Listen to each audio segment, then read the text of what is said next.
Hey everybody, welcome back to Backlog Banter. I'm your boy Abram, joined as usual by Tucker Hazel, and we're here to do something a little bit self-aggrandizing and make a response video to our own discussion. Before we do, if you want to talk to us about Nintendo, or Avatar The Way of Water, or Babylon, or what you're having for lunch, join our Discord link as usual, top of the description or down there.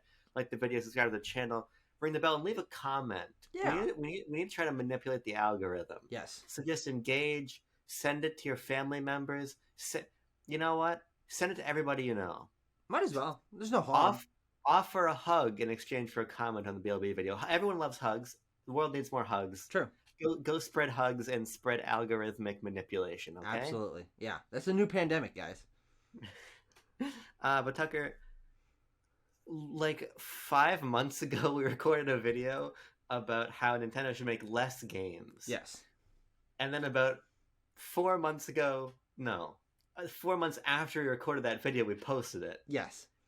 And then I said I don't agree with the video after our new friend in Discord, Bro, posted the skull emoji, said that Nintendo take skull emoji. Yes. I was like, Bro, we don't know his real name. It makes me say, Actually, right. We'll find it out. Don't worry. I got guys on the ground floor Tucker's doing got guys. research.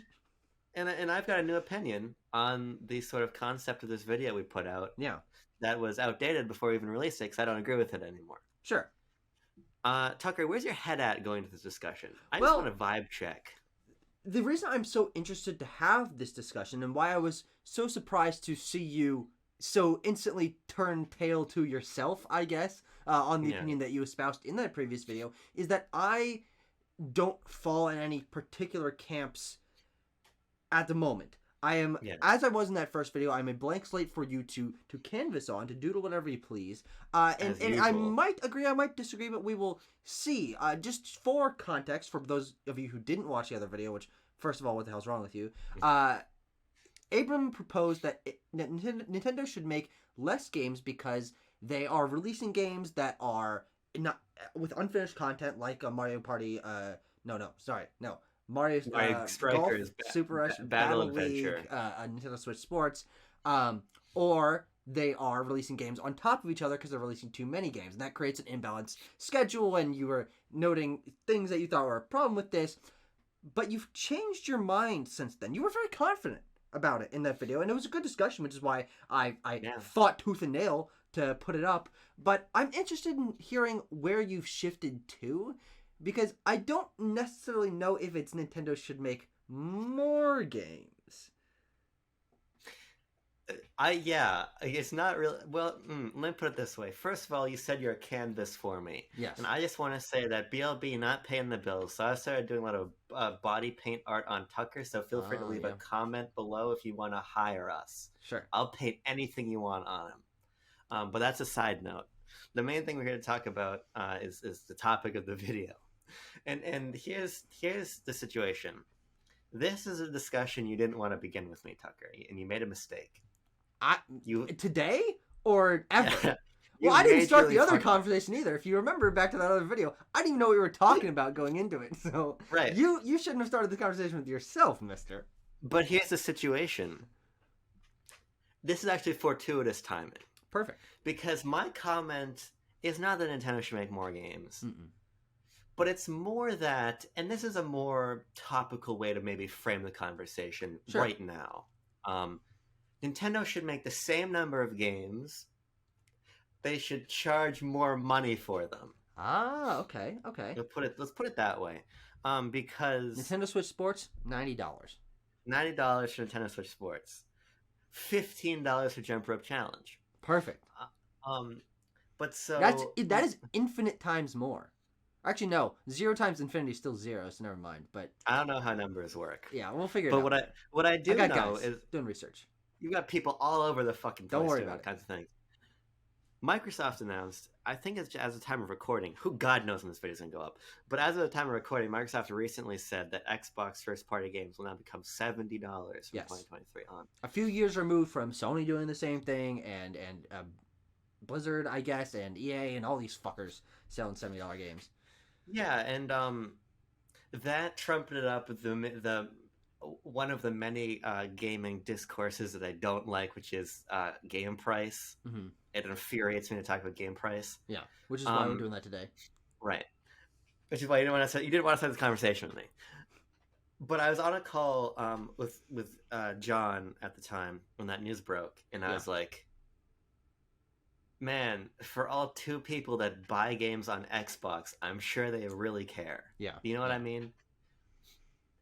Here's my ultimate thesis, right? Perfect. Um, Finally.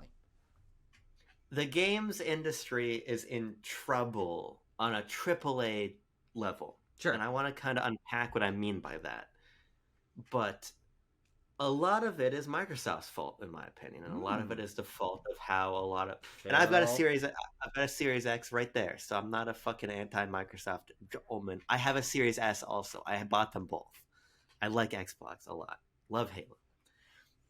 But sort of the influence of other entertainment markets, streaming and subscriptions, and sort of the idea of art as content, as we talk about, and all these things, Yeah. have bled into games, and Microsoft has sort of been at the forefront of this, for lack of a better term, Yeah. I guess, with Game Pass and with Cloud Azure and all of this shit that they do. And I thought it was interesting to see them then say, "We're going to give our games to you for effectively no money." Mm-hmm. With Game Pass, but we also recognize that it's unsustainable to sell games at $60, so we're going to make our games more expensive. Yeah, yeah. And I think that was a moment for me that kind of like crystallized this thing in my head of like, they're a bunch of fucking hypocrites. Sure. And I want to centralize this conversation mainly around Nintendo, because that's what our audience cares most about. It's what we care the most about. But I think it's important to talk about Microsoft first. Of course, sure. And so here's the thing, right? I don't have a lot of doubloons, which I know is a currency that's popular in TikTok right now. I wouldn't know, but if it is, I'm not in that market. And so Game Pass is a great proposition, right? Yeah. 50. What do I pay? $50 a month or whatever? I don't know. I probably should stop paying for Ultimate because I don't use it on PC. I don't use cloud. But I have it, right? $50 a month to get a vastly disproportionate amount of content. I mean, fucking insane. You can, as a lot of people do, because per game sales on Xbox are not good, especially in comparison to other platforms. You can buy an Xbox and pay $15 a month and never buy a game a la carte ever on that platform, like you do. Yeah. Have you ever bought? You've never bought a full price game on Xbox? Oh wait, well we bought Vanguard. I guess we split that, but that was a poor choice. For many different reasons. Let's see. I bought Lego Star Wars Skywalker Saga, the deluxe edition, on there because my review code wasn't going to come in for like the next 2 days, and I could not have it.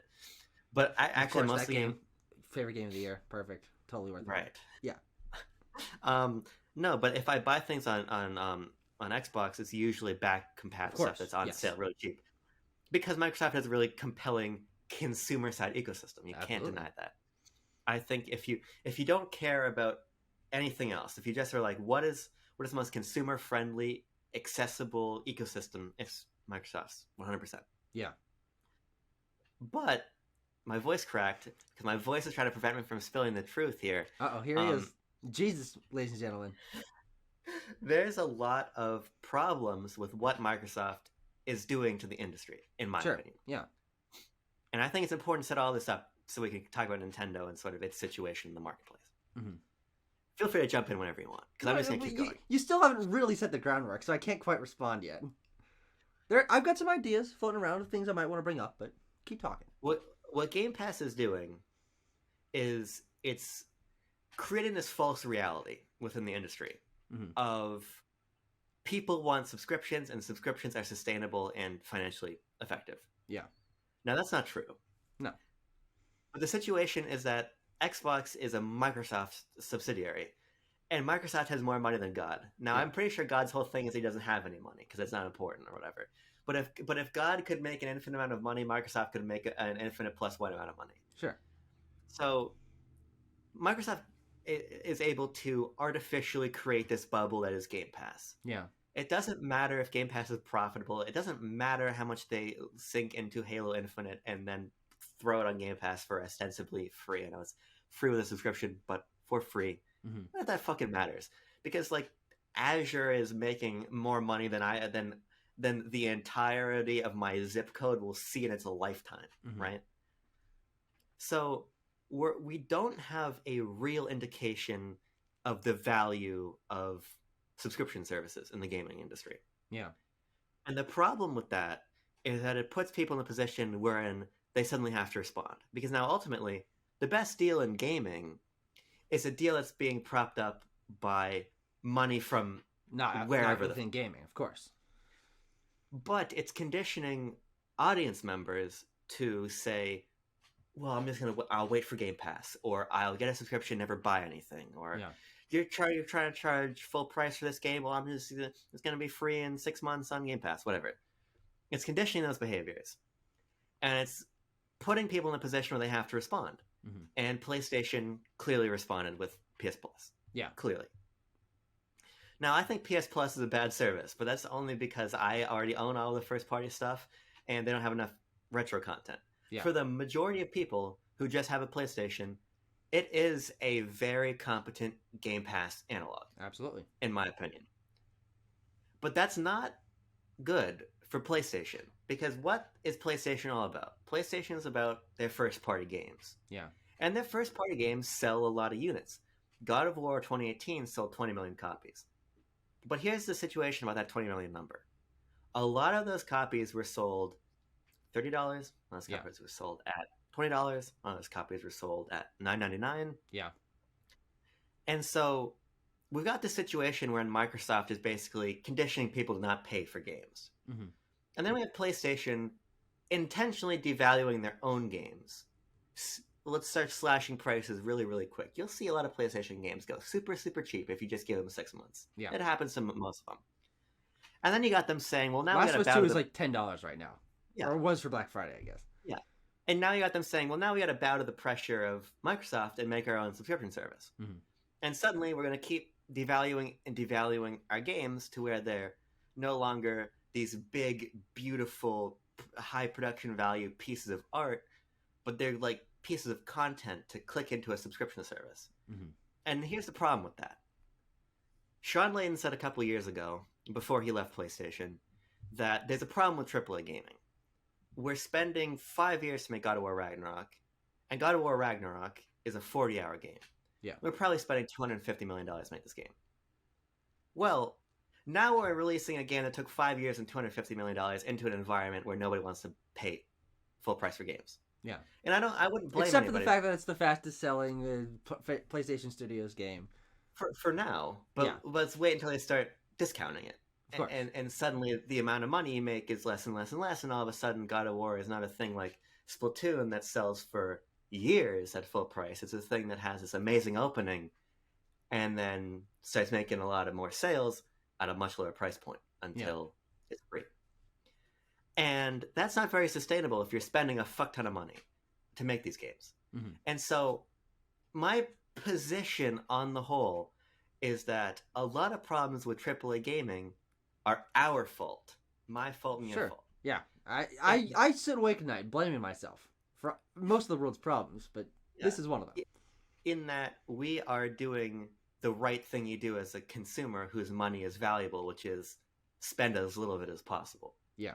We're buying games in an environment wherein companies like Microsoft are saying, oh, we don't need $60 for Halo Infinite, which took 8 years and fucking rumored to be up to $500 million to make. We don't need your $60. We need a $1 Game Pass month and then $9.99 after that. That's what we need out of you. But that doesn't really seem to make sense with all these numbers. Mm-hmm. And this is going to become a real issue for people. And I think Nintendo's only way to secure their position in the market, and what PlayStation used to follow, is to not discount any of their games, ever. And never start a streaming service, or a subscription service, or anything. Mm-hmm. Nintendo will be safe from Microsoft's influence on the market by doing exactly what they're doing right now. Mm-hmm. That is my position, and basically what I want to discuss in this video. Because people are saying, oh, I can't believe Nintendo's charging $60 for the game in 2022. Oh, I would never buy a Nintendo game at $69.99. Well, you fucking better, is basically my point. And I want to expound upon that. Sure. And this is not me again as some sort of like fucking up on my soapbox figure of, oh, I don't use Game Pass because I do. Oh, I don't buy all kinds of shit on sale because it's how I buy a lot of my stuff. I'm not Yeah, of course. saying that. This is not a blaming the consumer argument I'm making here. What I'm trying to make is sort of an analytical argument about why Nintendo should be charging more money and why what they're doing is not anti-consumer, as some people say, like when Skyward Sword HD is $60, Yeah. but instead the way Nintendo defends against the issues that are collapsing a lot of AAA around it. Yeah. And there's more to that I want to say, but I just keep fucking talking. It's true. I You want do. you to say No, I think everything that you're saying is great groundwork. It's great information for contextualizing this discussion because these are things that I know as a student of the industry. I'm always listening and I got my ear to the ground or the conch shell or whatever it is, whatever apparatus it is that's getting the information to my brain. But these conversations are not things that really resonate too strongly with me on a personal level because where I see the industry trending and these problems that both you and the late great Sean Layden are espousing are issues, and maybe you can change my mind on this, but yeah, from what I see are issues for these billion-dollar companies that we're constantly saying don't defend the billion-dollar companies. They don't need your shit. They don't care about you. These are problems for them and their art more so than they are for the consumer because so much of these choices that they are making that are devaluing their games and are changing the way that content and is produced and consumed. These are things that do largely benefit the consumer in a capitalist market. Is you have the choice to wait. You have the choice to find a game through alternate means, whether that's Game Pass or getting subscription or finding it on sale and not spending that money out of the gate. And that is benefiting people. People are playing a wider variety of games there. I don't know if people are spending less on games. I don't even know where I would find that information. yeah, But I can say from a personal level that everything on here is working for me.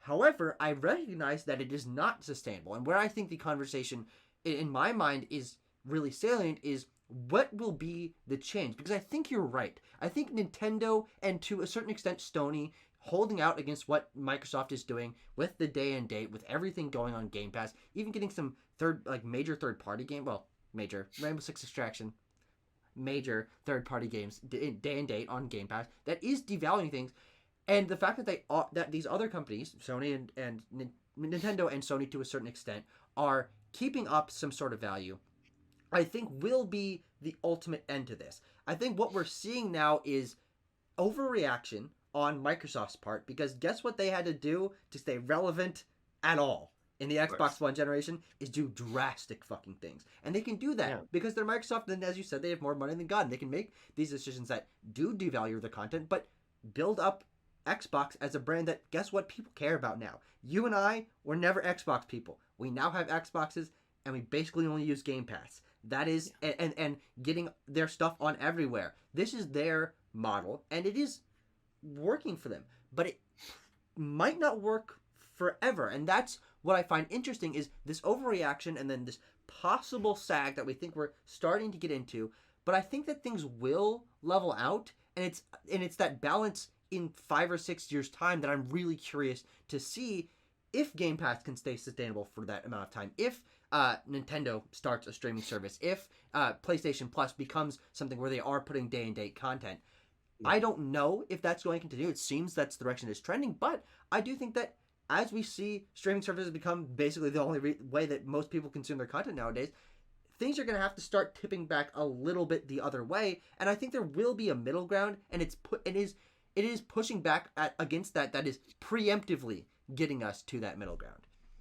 Yeah, you make such a good point that I want to kiss you on the mouth in front of both of our girlfriends because you make this point about it's ultimately what I'm doing is defending a corporation. And you're Yeah. totally right. Who And I doesn't don't give who needs your money but doesn't need your money and doesn't need your defense and yada right. yada yada. But Yeah, I understand your point of yeah, view. no, and I think that's an important point to raise because ultimately you're right. If you just look at it, Mm-hmm. we're at a consumer market right now. Yeah. Everybody wants your time and your money, and they will do everything they can to get the most time out of you for the least amount of money. I mean, you could probably just if you're like hitting the head with a shovel, you could probably be content playing Fortnite and no other games for the rest of your life, because that's constantly updating with new stuff, just constantly, constantly. There's always something new there. But Did you I see the new think update for that game? By the way, the new visuals. They really did. They really pumped that shit up. Looks good. they're doing all kinds of shit to Fortnite. I did not know they redid the graphics, so I did not know that. There's like a new engine or something. I don't fucking know. No. Here's the situation. Finally. I think that this is more of a consumer issue than people recognize sometimes. Sure. Yeah, that's certainly possible. Finally, we got Jesus over here to explain to us. Continue, sir.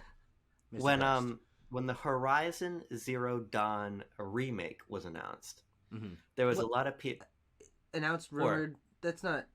It's not a thing we know yet completely, right? But okay. Sony hasn't said it, but VGC corroborated the report. Yeah, okay. Just making sure. Yeah, I mean the people who know say that it's real. It was VGC, and I forget who the other source was, maybe Push Square or whatever, but they both corroborated each other. So sure. It's real. Here's the problem with that, right? A lot of people were saying, "Oh, why are they remaking this game? It just came out 5 years ago," and yada yada yada. Like that was one of the main refrains. That is what happens when you exist in a market where AAA games cost so much as you need to extract every dollar out of them. Yeah. Guerrilla Games, Guerrilla Studios, Guerrilla Productions, I don't fucking know what they're called. Guerrilla is not remaking Horizon Zero Dawn because Herman Hulst jumped out of bed one day and said, you know what I am feeling deeply passionate about today? Yeah. We're making Horizon Forbidden West. Yeah. He didn't say that. Forbidden West? Holy shit! He definitely didn't say that. He also didn't say Zero Dawn. But when your AAA games cost so much and take so long, you need to find new ways to monetize them. Mm-hmm. Now, I personally think that remaking Zero Dawn and probably doing the Ghost of Tsushima or Spider-Man remastered thing of it costs $20 for a director's cut or remastered, whatever the hell they want to market it as.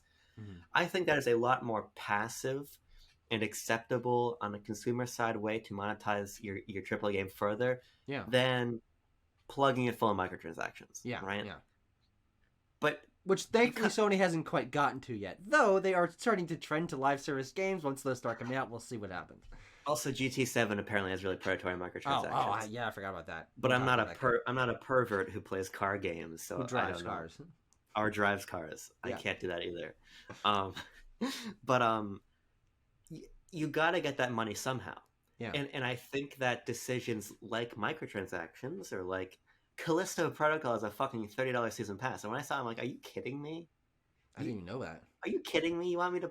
This is a 6 to 7 hour linear survival horror game, and you want me to buy a $30 season pass? Are you kidding me? I need to do some research on this. I got guys doing research. Don't worry. But these are all responses to the fact that these games cost so much. Yeah. But we suddenly are devaluing them, right? You got to find another way to make the money.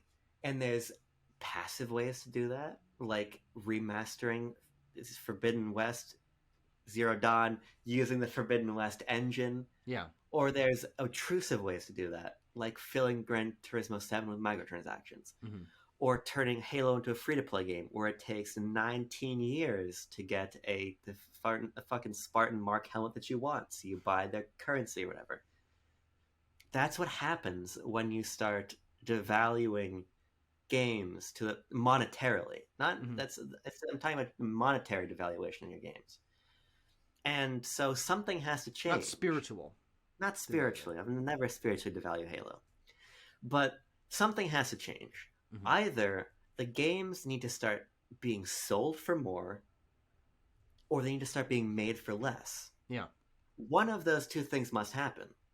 Otherwise, we just get in a situation like every app storefront where the solution is to make games that are easily, repeatably monetizable and made for less. Yeah. I am fucking sure that a game like Genshin Impact did not cost anywhere near what Sony is paying to make God of War. Maybe I'm Hmm. wrong about that, but I don't Sure. think that's I true. can look up if there's a budget. But also, Genshin Impact makes literally billions of dollars every year, Yeah. literally. So like something has to change. You know what I mean? Or Two everything's going to hundred be million. again 200 million to make Genshin Impact. Well, if you're making fucking several billion dollars a year, then whatever, right? Yeah, of course. And so either your games all become Genshin Impact, live service, fucking sprawling hoo-haws of some nature, Yeah. or you make a change somewhere along the way. Yeah. And I don't know if it's better for games that are costing more or games to be made for less. But the problem, and this is where the problem gets really complicated, is that people want them for less, but Yeah. they want more from them. Of course. And this is again something that's been just enabled and enabled and enabled and enabled. Who needs 150 hours of Witcher 3? Yeah. People who love Witcher 3, great. But who needs that much Witcher? It we've set these expectations where your open worlds need to be so big and you need to have so much content and there needs to be so much to do. And your Assassin's Creed game needs to take the amount of time that it takes your fucking daughter to graduate from high school to beat. For people to be happy with that. And so somewhere along And the now line, they're doing Assassin's Creed Infinity. It's never gonna end. yeah. So somewhere along the line, even though I said I didn't want to blame the consumer, I think we need to make sort of a collective choice as an audience. Mm-hmm. Do we want what are we willing to sacrifice on? Are we willing Yeah. to sacrifice the amount of money we're spending? Are we willing to sacrifice how pretty our games are? Are we willing to sacrifice how long our games take to beat? But we can't keep saying we want our games to take 100 hours and look like Red Dead Redemption 2 and also cost $4.99. Yeah. But that's sort of the way things are trending, and I think that's a major issue. Yeah, no, it definitely is when you frame it like that, like something's gotta give. I mean, you can't just keep piling these things on top of each other and expect the trend to continue. My sort of playing devil's advocate against you comes from the angle of not necessarily that I disagree with you personally. You and I are very in tune to the games industry. We play a lot of games, more games than most people will see in their lifetime. But we're not the majority of gamers in a way that when you say we as an audience need to make a choice, that is something that I don't know. Obviously, it's not realistic. It's hyperbolic. Yeah. It's asking a question for the sake of discussion. But the reality of what the games industry is that it has reached a point where there are so many people who aren't those hardcore gamers that do only play just a couple games a year that are more used to having microtransactions in their games or going free to play in a way that you don't really play any free to play games. You don't really play any of these big budget open world games except for a few of them. But that's how the majority of gamers are, and it's hard to gauge what their happiness is or their satisfaction is with the choices that these companies are making or the actual games that they're playing, because they're making a lot of money and that's what the company wants. And so when I think about the idea of making a choice and seeing which direction it trends, I think there is just so little power to the of course actually pay more for your games and don't use Game Pass mantra that you're saying could fix games, the industry, that I personally don't put much stake in thinking about that. Because when I think about myself as a game player, I sit somewhere in between you and the hole in the wall. Well, there are holes in other places. But the majority audience, in where I am more willing to just sit and watch. I don't feel that my power as a consumer or my intellect as someone who is studying the industry is best spent worrying about trends that I have so little control over, that I would rather just analyze the situation as it comes to me and pick up the good where there is the good and recognize the bad where there is the bad. And the thing that why I balance it like this is I do recognize these flaws, and I know that the games industry could collapse on itself hypothetically in the future, but I also recognize that I'm playing more games for less now. I'm learning more about the medium and have more access to the medium Yeah. now than I ever have because of these choices that are devaluing things but do benefit me in certain ways. And there are still serious segments of the games industry where I play most of my games that don't, at least yet, feel like they're being impacted by this. Indie games are doing better now than ever because more people have access to them than ever through these services. I'm certainly playing more of them now than I ever have, and discovering new games, new genres, and new teams. Nintendo is still making games that are at that full price, and a lot of them are great. I would say that they just had one of their best years in their entire history this year. And even with it, Sony, they are holding out against that to a certain extent in that it's not day and date. I don't know when God of War Ragnarok and Forbidden West will appear on the service. It's going to happen eventually. But there's so much that I still find to appreciate about the Yeah. games industry. In that I don't think that there will ever be a point where these problems are so great that I personally cease being interested and passionate about the games industry, and analyzing it from a sort of external point of view, even though I am internal as a gamer, for me feels more realistic and productive than trying to make a hypothetical change to billions of people across the globe who will obviously never come to it. Yeah. I mean, I won't probably meet most of them. I could if I tried real hard. But I that's just my personal stance on all of this. Yeah, no, you're right. And that's why I'm not, like, whose fucking mind am I going to change about anything? First of all, Yeah. just me and my general life. No, but, like, what do I have to, when am I ever going to contribute something that's going to be thought-provoking to anybody? Probably never. But even if I could, it's futile. Yeah. I'm not here to say, like, this is what we're going to do, and then we're going to change the industry and everything's going to be fine. I'm here to say, this is the problem, and these are the solutions, and the solutions are impossible, and everything's fucked. Yeah. That's basically what I'm trying to say, in so many words. But I think there's some nuances, and I want to shift to actually just being about Nintendo. Perfect. Finally. My friend, right, half an hour into the video. It's But okay. my friend Jonathan Holmes made a fairly viral tweet recently, which was it was a picture of the hyper realistic Josh Duhamel in Callisto Protocol next to the fucking trainer in Scarlet and Violet who joined multiplayer and became like 95 feet tall. You know the picture I'm talking about? I don't know if I've seen that exact one, but Or it's one of the many. I understand it. Yeah, it's one of the many fucked up viral screenshots of Scarlet and Violet. And his point was basically like, the game on the right, Pokemon, will make an unfathomable amount of money that the Callisto Protocol will never, ever, ever, ever, ever touch, ever. Yeah.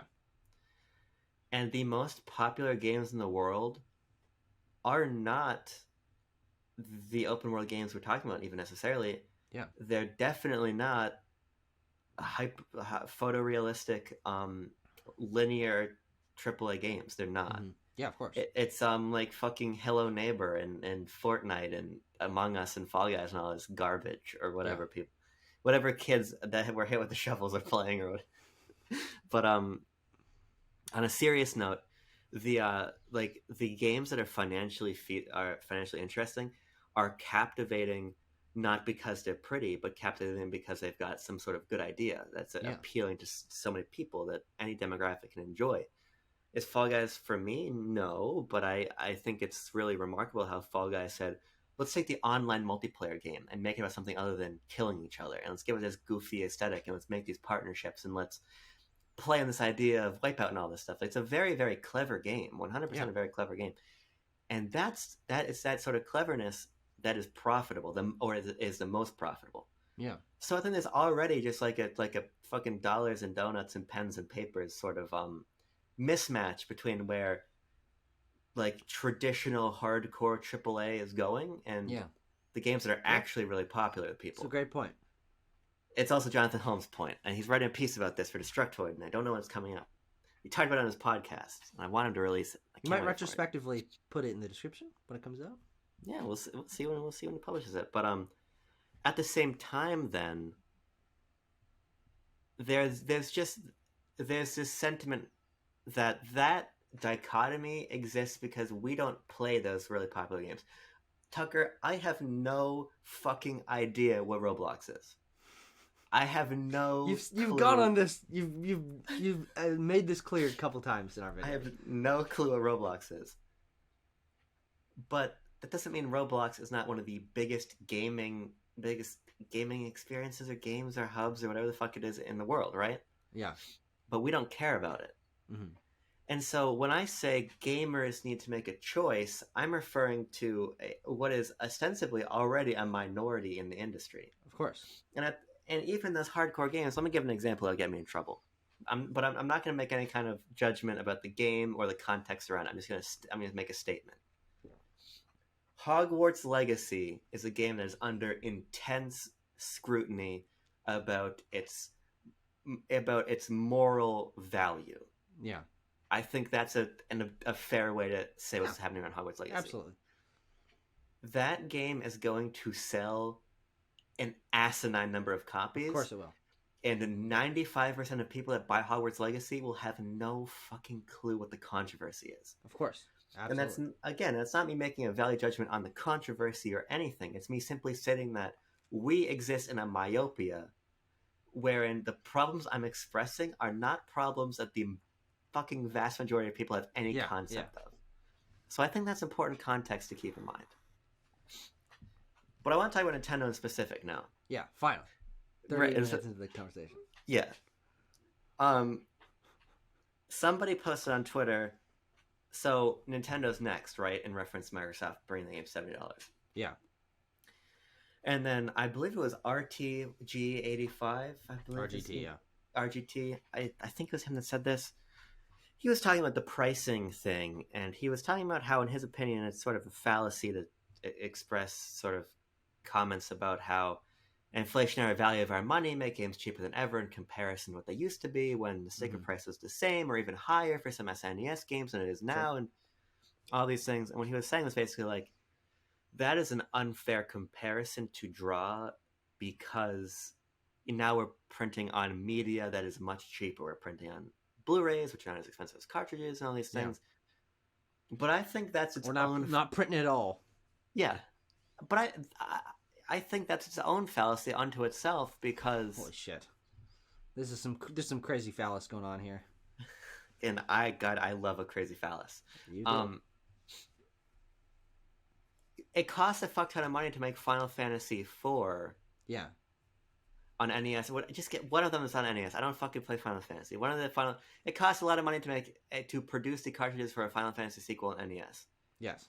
Like 7 people made that game though, and it took them a year to do it. You know what I mean? Now Final Fantasy 16, sure, you can put that on a Blu-ray for probably 9 cents. Number I just pulled out of my ass. But it didn't take 6 months, and it didn't take 7 people. It took 700 people. Yeah. And so I don't think that's a good argument, in my opinion. And it's to say that there's all of these factors that go into game pricing that are important to consider. Yeah, production costs are cheaper, but development costs are exponentially, incomparably higher. Budgets are bigger, games take longer to make, all of these things, right? At a certain point, we need to recognize that developers need more money. Mm-hmm. And Nintendo in particular needs all the money they can make off of their first-party games. And here is where we get to Nintendo. Finally, 41 minutes into the video.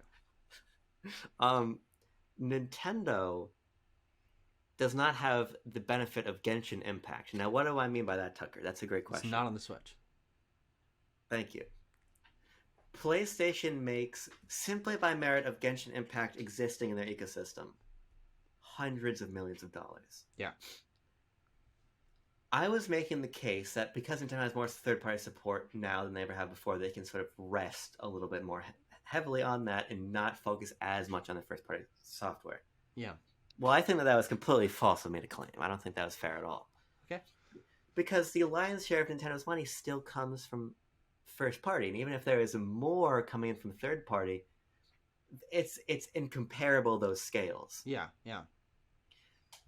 So PlayStation, to an extent, can get away with not raising the price of their games to like $80, or they can get away with cutting God of War down to $30 maybe come springtime, because there's all of this other money coming in constantly from Yeah. Fortnite. Somebody buys a fucking unbreakable Kimmy Schmidt skin in Fortnite, and they make $9 or whatever. More references just pull out of my ass. But Nintendo, well, I guess they have Fortnite, so that's not a great example. But Nintendo does not have a lot of these revenue streams. Not nowhere near as many, of course. They don't have Call of Duty, and Jim Ryan is fucking crying enough fucking water to fill the Nile over Call of Duty leaving the platform right now because it makes such an insane amount of money for them. It props up their business. Yeah. Well, Nintendo's business is propped up by their first-party games. Mm-hmm. And Nintendo's managed to stay in business for so long because they have done the opposite of what Microsoft has done. Yeah. They have conditioned their players to buy at full price. Mm-hmm. And not just to buy at full price on day one, but to buy at full price on year 3. Mm-hmm. The remarkable thing about Nintendo software is not that it sells a shit ton at release. The remarkable thing about Nintendo software is it never stops selling a shit ton. Yeah. Mario Kart 8 Deluxe has sold 50 million copies, and that game has not gone below $40 ever, and it's only gone to $40 on Black Friday. Yeah. That nobody else can do that. Sure, GTA 5 has sold 150 million copies, whatever. Do you know how many of those copies were sold for literally $10 or less? Yeah. You know what I mean? Nintendo makes all of their money by having a lot of first-party software, and all of it's bought at full price. And there's never the expectation that it goes for less. Yeah. Now, can you say that it is quote-unquote anti-consumer or something that Nintendo doesn't discount their games? I think you can make that case from the consumer side quite aptly. Mm-hmm. But I think it's also indisputable that Nintendo is able to insulate itself from so many problems by saying that we're going to put out a game like Nintendo Switch Sports that is rote, that is lacking content, but will sell more than all of what my competitors are doing, and we're going to sell it at $40. Or we're going to make Battle League and sell that at $60, and that's going to sell 3 million units, and it's just going to keep selling and keep making that money. And it's going to keep going, keep going, keep going.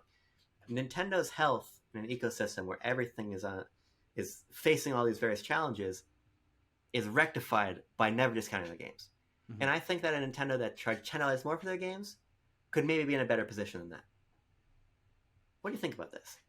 I certainly agree. I mean, most of what you said there is indisputable fact in terms of... Yeah. I mean, we don't know exactly Nintendo's financials, but in terms of what we know about them as a company and where the lion's share of consumer engagement goes, it's those first-party games. And I know from experience that if I'm looking to get Origami King 2 years after it came out, and I'm like, I guess I can find it maybe for $45. A game that people don't really care about. It didn't review great, but because it's a Nintendo game, it retains that value. And that's true for basically everything. There's really the rare few Nintendo games from maybe a generation past, or maybe they sold extremely well. So there's a lot of copies out there in the wild that do drop down. But the fact that all Pokemon games retain their value, if not go up in fucking value on the secondhand market, is a testament to the fact that people want these games and know that you can't just wait to get them for $10 like you can Spider-Man or God of War 2 or 3 years after they come out. And me as a Nintendo player, I have never questioned Nintendo needing to raise their prices or not needing to lower their prices, because it's just the way it is. And I think that Nintendo staying that course is their staying that course that keeps them insulated, as you're saying, because what the other companies have created is that new normal, and it's no one's fault but their own that they do that. They made those choices to make things stay in date because it brings in a lot of people. They make those choices to have God of War cost $15 for their holiday sale and their summer sale and their fall sale and their 4th of July sale and fucking whatever, because it sells a lot of copies and that game is suddenly out there, and that's what spurs up engagement in PlayStation's ecosystem, is these big games.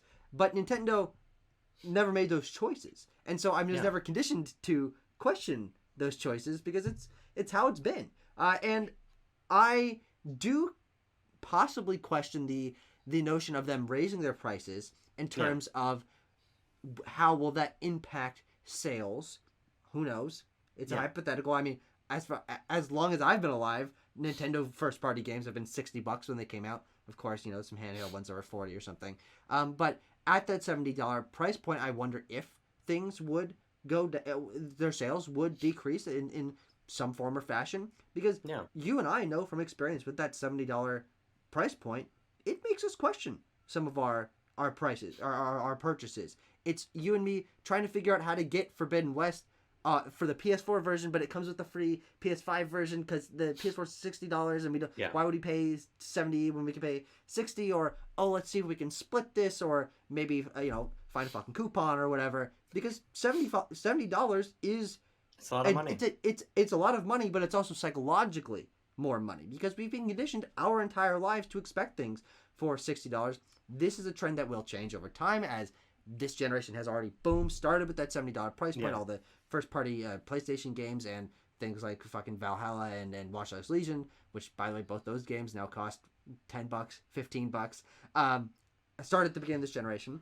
I think in 10 years from now it won't be as big of a deal, obviously, but I wonder when Nintendo will make this change or what kind of change that they'll make. Yeah, I mean, I think about.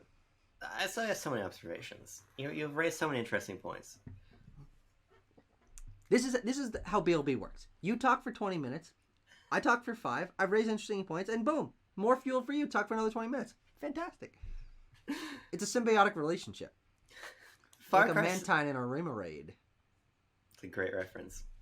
It's a reference to biology.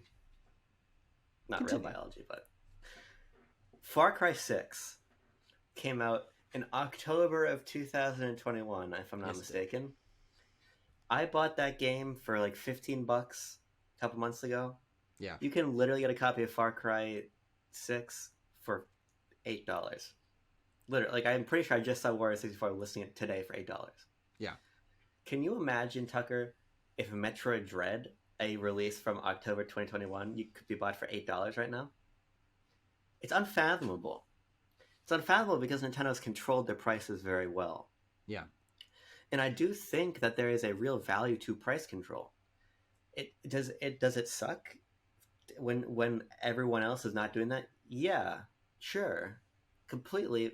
But I just think that Nintendo's ability to weather any storm is contingent upon them being able to do this. Yeah.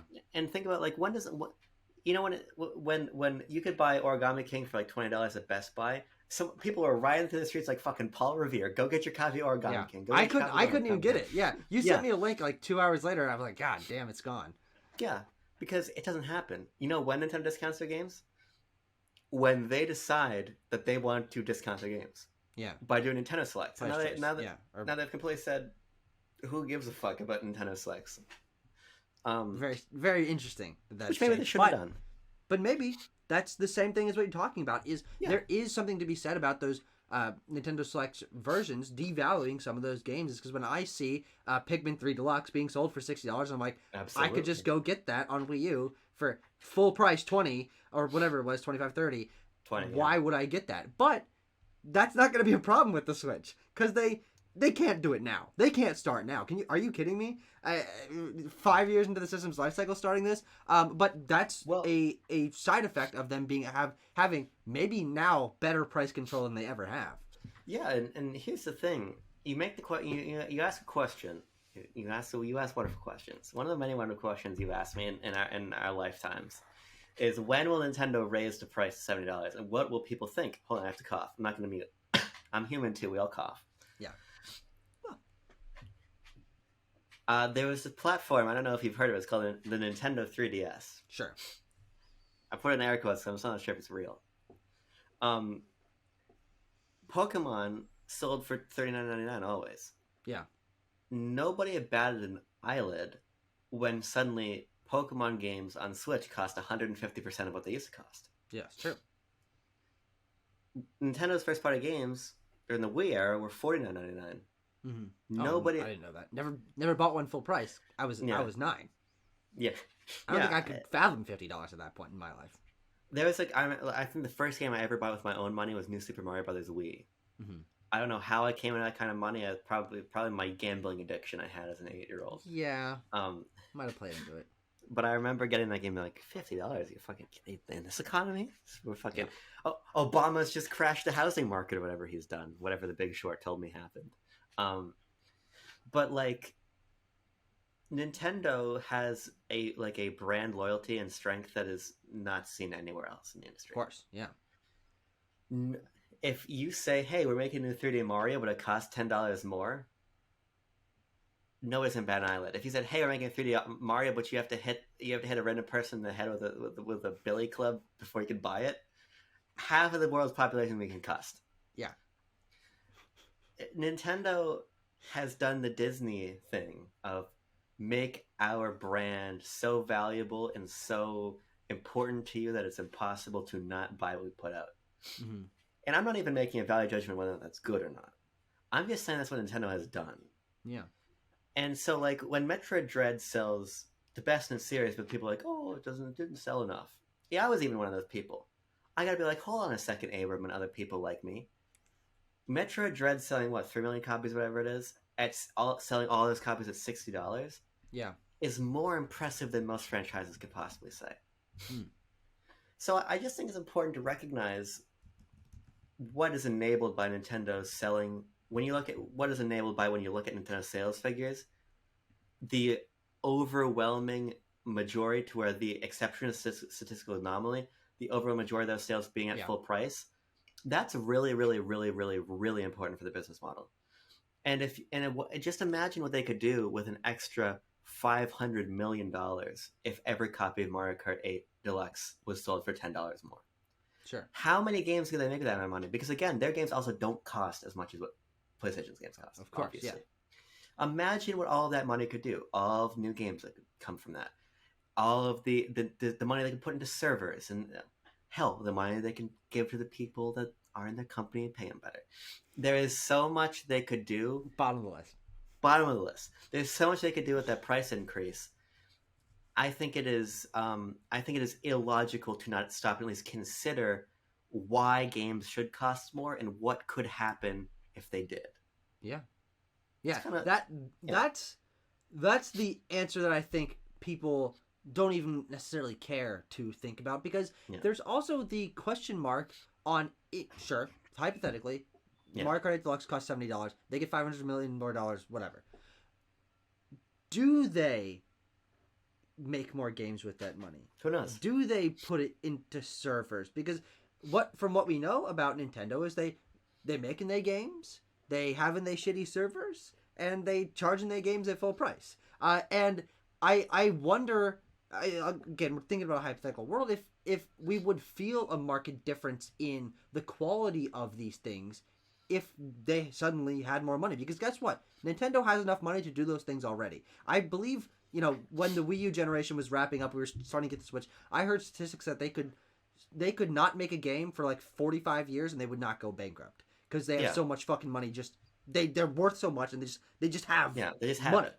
Not as much money as Microsoft does, but they have money. So the fact that they are operating at what they are now and making decisions that sometimes you just disagree with, and they're releasing fucking Nintendo Switch Sports without golf, and then it comes out with the same holes as NES golf 6 months later. These are decisions not necessarily made because they don't have enough money, because they do. And that game could be better. So I think you're right. There's a possibility that, okay, they have more money. Suddenly we feel a market increase in quality.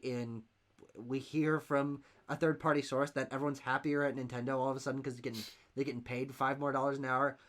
But I also don't necessarily know if that is something that I could factor into making a decision like that, because I don't necessarily know if Nintendo would make choices like that to have that be a significant positive in this is why it should cost more.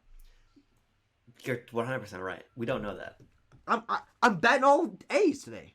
Batting all A's. That's what fucking Tom Brady says whenever he steps off the baseball diamond. I just watched Moneyball the other day. Starring Tom Brady. Oh, it's Oakland A's. That's the team that...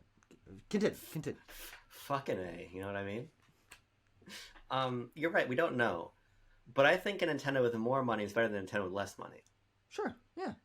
And though, I got a question a little bit on that, because it is Nintendo at its fighting back the most during the Wii U generation, where a lot of your favorite ideas from Nintendo and them not resting on their laurels with getting a ton of money from the Wii or the Switch or whatever, that some of your favorite creative moments from Nintendo come from. I wonder what the interplay is for at least in your own mind. Well, think of what you just told me. Nintendo could go for an obscene amount of time after the Wii U generation if they never made a game. Like, what I'm saying is Nintendo has never been, even when their consoles were fucking up, they have never been in a situation like Sega where it was do or die. Mhm. That's not going to happen. Nintendo's not going to be in that position. They have too much money, as Yeah. you're explaining.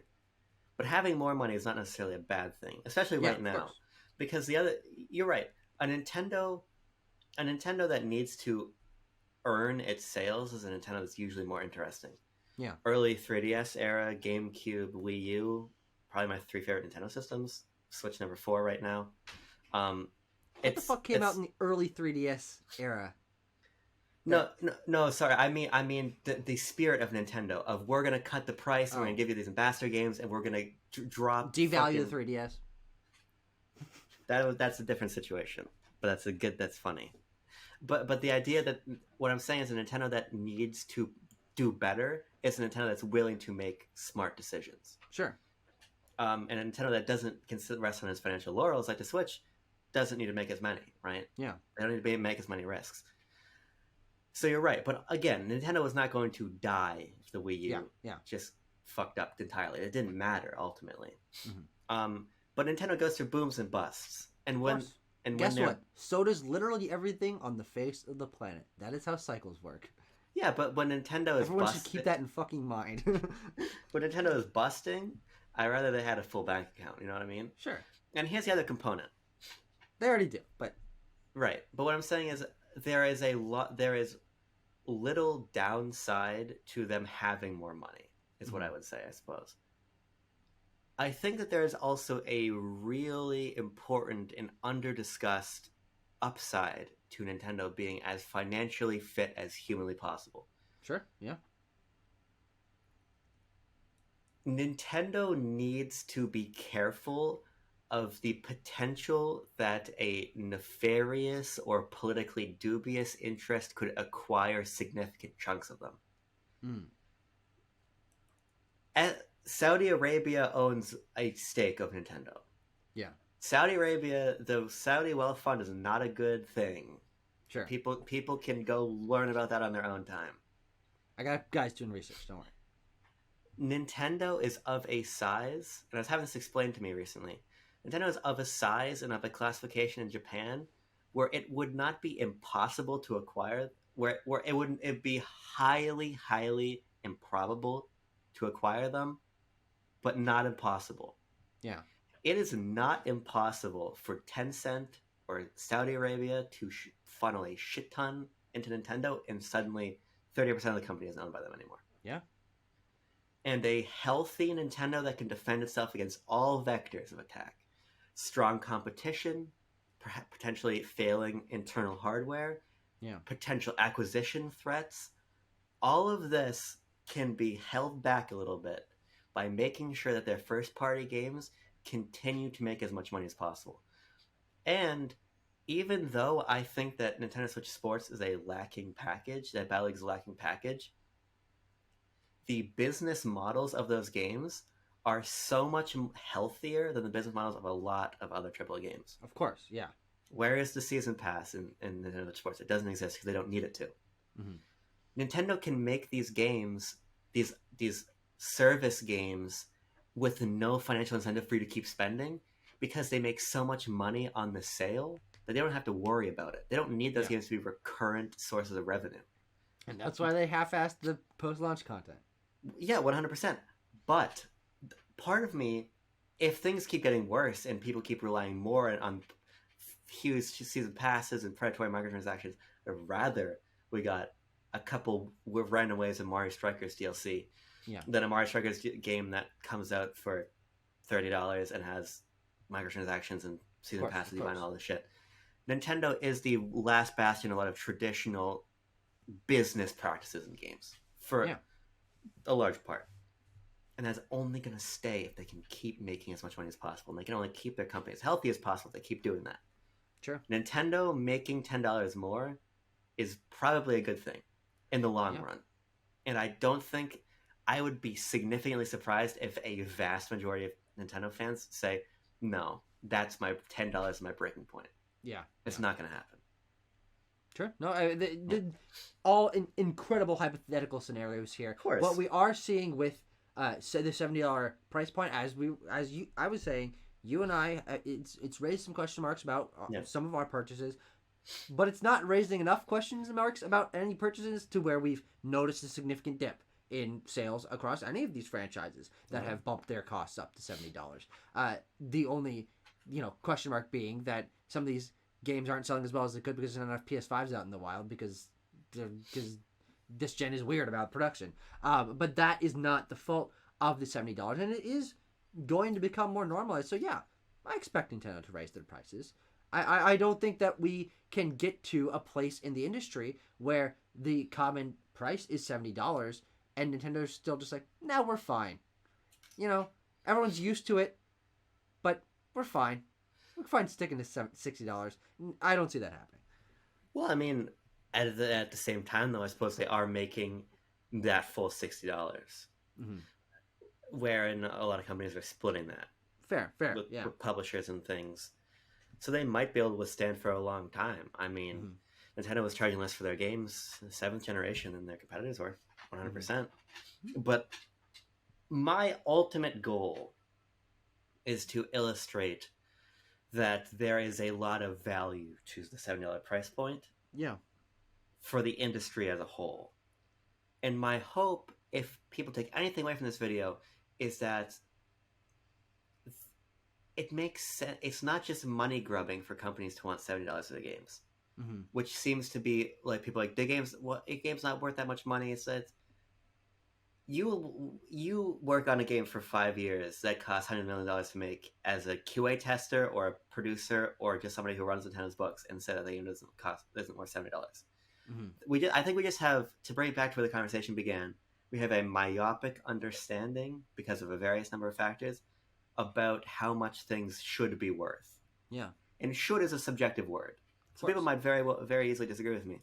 But I just think that we are being conditioned to think that $70 is this outrageous price point. Yeah, when I really don't think it is. No, that's certainly true. I think that what people. What the ultimate goal for me as a player and where I would suggest people put their psychological effort when it comes to buying games or discussing value, discussing prices, is find a balance for yourself. There is still the option, there will always be the option to wait for sales, to buy a game secondhand, to share it with a friend, as we do on most of the things that we buy. You and I split the price on basically everything. I split Nintendo's subscription service, so we pay piss and change a year. I split basically every subscription service. There are ways to save money that make that $70 price point for things, on top of being more normalized over time, not hurt your bank as much. And there is a value in finding that balance, in recognizing that spending $70 on something that you think is worth it at launch is not a bad thing for the industry. And you can also go play tons of games that are older, that are on sale, that are accessible through other ways. Games you already own in your backlog, go play your fucking backlog, you morons. To where you don't need to spend that money. And so that's where I find myself still fine with that $70 price point to a certain degree, because that's not the end all be all of video games. Not every video game costs $70. Sales exist. Games that are cheaper exist. Indie games exist. AA games exist that are launching for less. So spend $70 on a game every once in a while. It's not going to kill you as a gamer, and it might help the industry a little bit in the future. I think you're totally right. Again, I have the Game Pass. Again, we split the cost of a lot of games. Again, I buy a lot of games used. Again, I buy a lot of games on sale. Mm-hmm. I'm not advocating for you to do things that are beyond your means. But you're totally right. I do not feel bad spending full price on the Callisto Protocol, ultimately, because I spend so little on games elsewhere. Yeah, it balances out. My games budget is a lot. I play a lot for a little. You're right, and just as you do. And so if I spend $70 on a game here or there, it's not the end of the world. And I think ultimately, everybody needs to make the decisions that are best for them. And it's up to companies at a certain point to draw the line in the sand and say, this is what we want to value. And I think Nintendo has done that very well. I think Microsoft, even though I don't like the model, have also done that very well. They said, this is our position, we're sticking to it.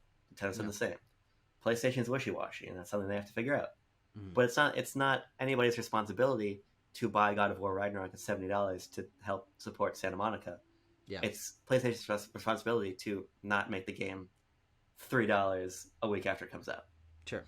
Yeah. And the last one I would God, just say, Sonic Frontiers. That's the ultimate example of this. Is that game comes out like less than 2 weeks later, it's going for like 30, 40. That's insane. yeah, I know that and Gotham Knights. I mean, immediately, Yeah. down the fucking tube. The last thing I'll say is this, and it's just sort of a parallel that I wanted to draw. Tucker, what is my dream as a young boy? Answer. Peering into other people's mail slots.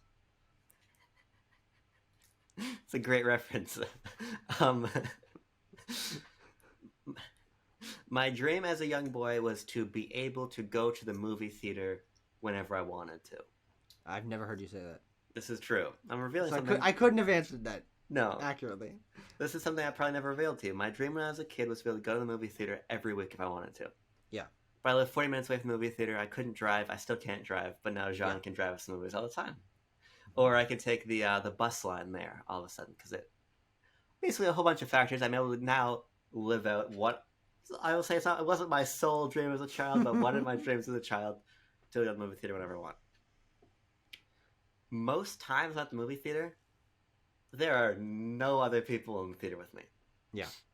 And that does not say good things about the health of the film industry. And this is something that you guys talk about on your monthly movie show and that everybody talks about in general. But I'm not going to sit here and advocate for people to do what I do, which is go to movies all the time and literally spend $30 in concessions every time I go because I want to support my theater. Yeah. That's unrealistic to ask people to do. It is Hollywood's job to reconcile with the situation they have gotten themselves into. Mm-hmm. Hollywood has to find a way out. The games industry has to find the way out of the situation they've created. Yeah. The consumer can do things if they want to, but it's not ultimately our problem and ultimately not even really in our control.